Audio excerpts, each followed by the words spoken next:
Puji Tuhan, salam bahagia dalam Yesus Kristus yang dengan iman kita percaya Dia ada di tengah-tengah kita ini.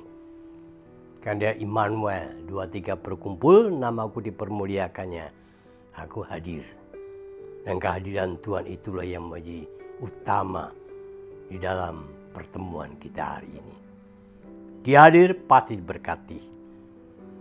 Mari kita tunduk kepala dulu dan berdoa.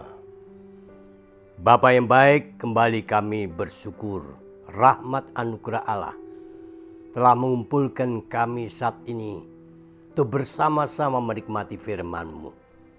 Mohon roh hikmat-Mu Tuhan menyertai kami, agar kami bukan saja mendengar, tapi mengerti, memahami, dan melakukan dalam kehidupan kami.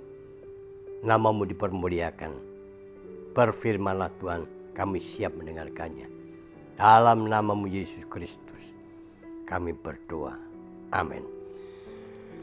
Nah, Bapak Ibu Saudara, hari ini merupakan terakhir dari pokok pembicaraan soal Wahyu ke-7 jemaat yang sebagai mewakili di Asia ini. Dan hari ini lebih dulu saya bacakan dalam Ratapan pasal 3 ayat 40. Yang merupakan satu ajakan kita semua dengan 4 tema di kitab Wahyu. Ratapan 3 ayat 40 mengatakan demikian, marilah kita menyelidiki dan memeriksa hidup kita dan berpaling kepada Tuhan.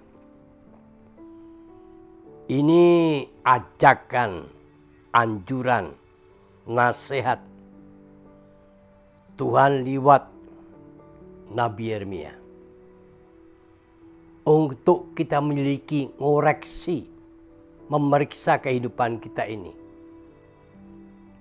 supaya kita bila mana kita menyimpang dari kebenaran, kita berbalik kembali.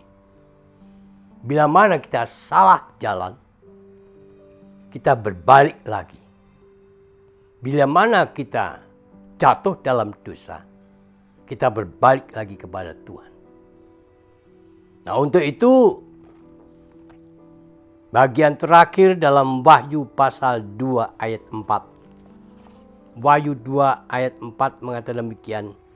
Namun demikian aku mencela engkau, karena engkau telah meninggalkan kasih-Mu yang semula. Ini suara Allah lewat Yohanes sebagai mati martir. Dia boleh katakan kasarnya digoreng di Pulau Patmos, penyiksaan. Mengingatkan kepada jemaat, kepada kita semua tentang engkau meninggalkan kasih yang semula. Kita harus akui itu. Bapak, Ibu, harus kita mengakui. Saya pun mengakui. Kadangkala kita meninggalkan kasih Tuhan. Kasih yang semula. Jemaat di Efesus ini memiliki kasih dan pengabdian yang begitu dalam terhadap Tuhan dan firman-Nya.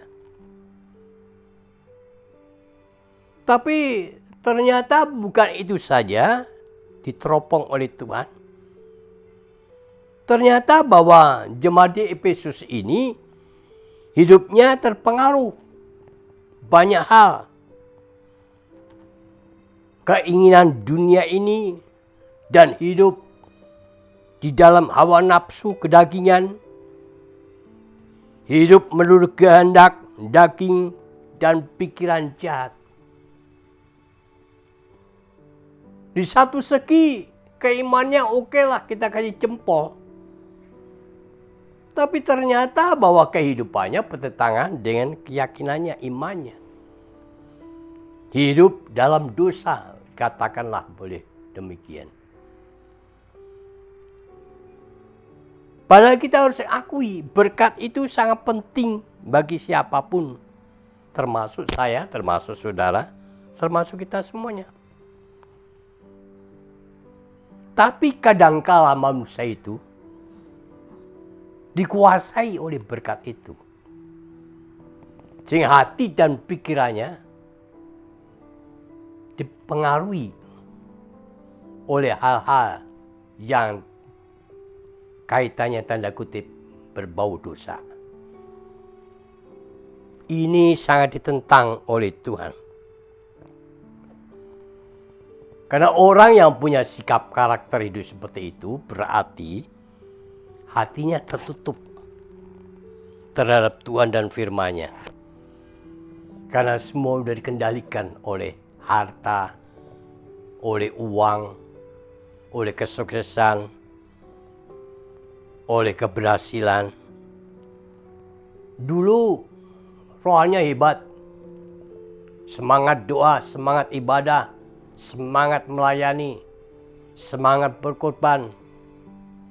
Tapi begitu diberkati Tuhan berlimpah-limpah dan lupa diri. Hatinya terpaut dengan berkat-berkat itu, bahkan tanda kutip dengan berkat itu dia berbuat dosa. Nah, ini yang membuat Tuhan mengatakan engkau telah meninggalkan kasih mula-mula. Kasih semula sudah tidak ada lagi. Yang ada cuma harta kekayaan dan duniawi. Dan kalau kita punya hidup seperti itu, nah ini kesempatan iblis. Dia tidak berdiam diri. Karena iblis itu dikatakan dalam kitab Yohanes 10 ayat 10, pencuri datang hanya untuk mencuri dan membunuh dan membinasakan. Itu iblis begitu. Sadar tidak sadar kita kadang terpengaruh oleh itu. Kalau kita tidak mawas diri, udah kita bisa jatuh. Karena manusia itu jatuhan cuma 3 ta. 3 ta, ta. Wanita, harta, dan kedudukan atau pangkat. Itu saja. Nah itu pada umumnya begitu. Seluruh dunia. Bukan saja negeri kita Indonesia. Seluruh dunia. Nah hati-hati. Dan waspada. Itu sebabnya perlu introspeksi. Perlu koreksi. Kehidupan iman kita itu sejauh mana. Supaya di mata Tuhan itu indah. Karena hidup kita ini hanya sebatas umur saja. Nggak tahu kapan. Bisa umur sehari, innalillahi wa inna raji'un. Bisa umur setahun, kemudian innalillahi wa inna raji'un. Bisa 10 tahun lalu mati. 20 tahun lalu mati. Kadangkala mendadak. Saya punya teman, ya kaget. Pada hari yang lalu saya ke rumah. Tapi begitu beberapa hari yang lalu terima kabar dari anaknya. Papanya nggak ada, udah meninggal. Loh, saya sakit apa? Jantung. Oh, jantung. Pada orangnya seterak. Jantung. Makanya kaget begitu dengar papanya meninggal.